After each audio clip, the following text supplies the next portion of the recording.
Let us now talk about how to deal with the division of expressions. There are basically two methods. The first method that we are going to talk in this tutorial is about use of the factor method.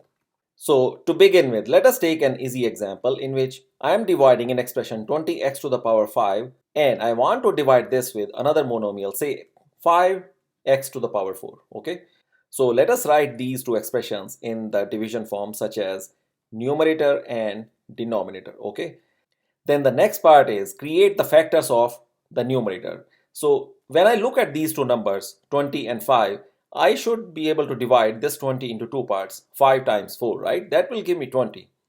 And x to the power 5 can be divided into x to the power 4 and x to the power 1. And when I'm creating these factors, I'm already keeping in mind what is in my denominator. I would like to get rid of my denominator as much as possible, right?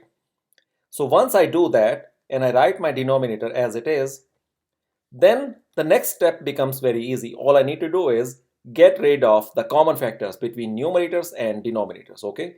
So 5 cancels and x to the power 4 cancels. All that is left after this division is 4 in the numerator and x in the numerator. Now this was rather a simple example because of the fact that 20x to the power 5, it was very easy to break down into its individual factors, right? Now let us deal with a slightly complex problem in which we are dividing a binomial with another binomial, okay? Now when I look at my numerator in this division problem, it can be rewritten in this form, p square minus 2 square, right? 4 is a square of 2 and the denominator remains as it is, p minus 2. Now this reminds me one of the standard identity in which that a square minus b square is equal to a plus b times a minus b, right? Now in this case, the p is equal to a and 2 is equal to b in this example identity, right? So that means I could rewrite my expression in the numerator as a product of two factors such as p plus 2 and p minus 2. And the denominator will remain as it is. Simple enough, right? Now you have similar factor both in the numerator and denominator, and p minus 2 cancels, right? And then you are left with a result that is equal to p plus 2. Okay, once again, it was not very complicated once you knew how to factorize the numerator into its individual factors, right? Now let's take a slightly longer expression and see how we can solve that. So in this case, the example we are going to deal with is m square minus 14m plus 24, and it needs to be divided with another term, say m minus 2. All right. So two expression, one of them is a trinomial and one of them is a binomial. Okay. Now, once again, I'm going to stick to the factor method in this case. So let us see that if the expression in the numerator, can it be converted to its factors? Okay. So I'm going to write my expression here. Would this give me one of the standard identities? So let's say, so let us look at this middle part here. Okay, this will give us a clue whether this can be converted to standard identity or not. Okay, so if I break down my 14m, I'm not concerned about the negative sign yet. If I break down this 14m into its individual components, I get 2 times 7 times m. Okay, now this can be equated. The m can be taken as a. This could be my a right here, right?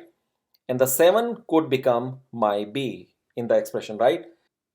So let's say 24 represents the b square, right? In that case, the square of b, the 7 square, should be equal to 49. But the 49 is not equal to the term b square here. Hence, I can conclude that it cannot be converted to one of the standard identity form, all right? So I have to go back to the drawing board to see how I can factorize this thing, right? So in that case, I'm going to divide this 14, the constant part here, such that the sum of these two numbers becomes 14 and the product of those two parts becomes equal to 24. And I can probably find one of those factors. It can be divided into 2 and 12 because 2 plus 12 will give me 14 and 2 times 12 will give me 24.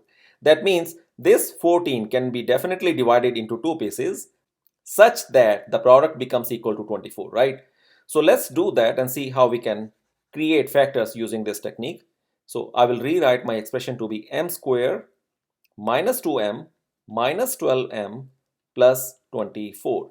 The 2m here and the negative 12m here. Together they make 14m, right? So we can definitely break it down like this.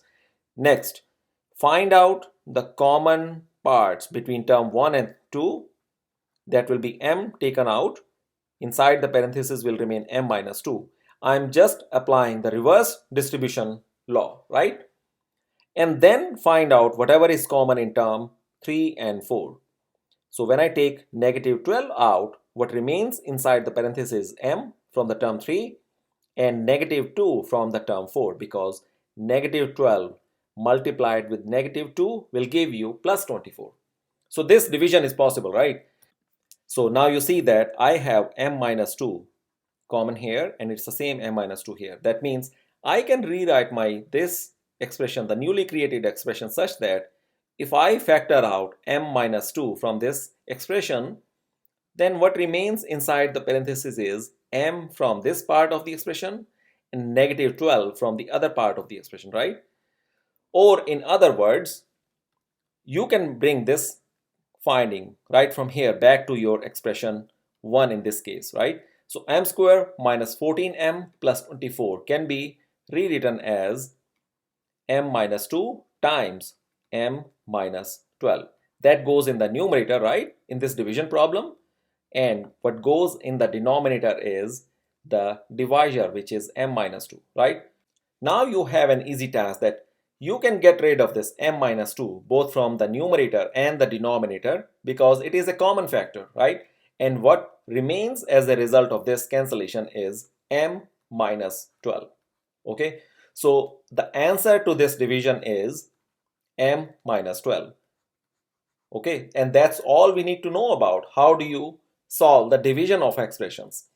Using a factor method is my preferred approach, but since it may not be applicable all the time, so we definitely need to know about the other method, what is known as division of expressions using the long division method. Okay, so let's go take a look at that in our next tutorial.